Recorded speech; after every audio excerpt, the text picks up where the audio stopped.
Hey, welcome back to The Intervention. I'm Tyjon, and I'm thrilled you've joined me for our next journey of learning and understanding.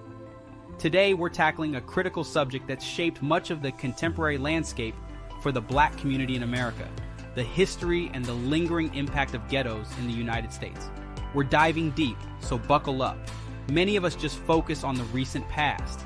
But let's take a step further back, before the Great Migration, before redlining, before the wealth gap, the school-to-prison pipeline, and systemic bias, to the very root of African American history in this country. We're talking about the legacy of slavery.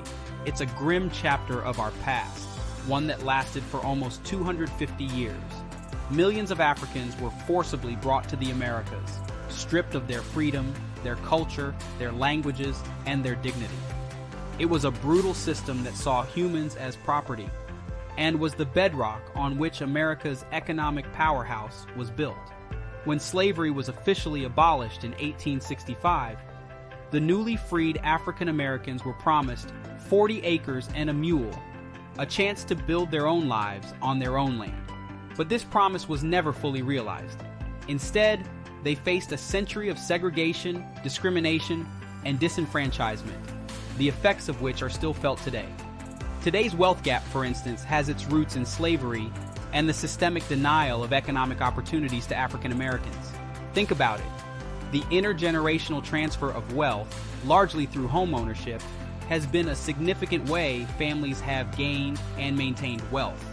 But when a group of people have been systematically excluded from these opportunities, it creates a lasting economic disadvantage. Similarly, the school-to-prison pipeline and the systemic biases within the criminal justice system have echoes of the Black codes and Jim Crow laws that were put in place shortly after emancipation.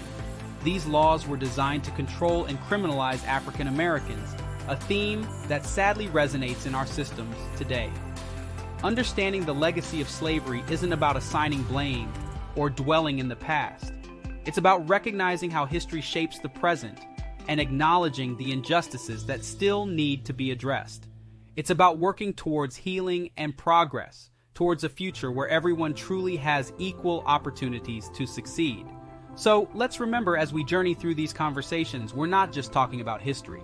We're talking about the here and now, about understanding our past to build a better future. It's not an easy journey, but it's one we need to take together.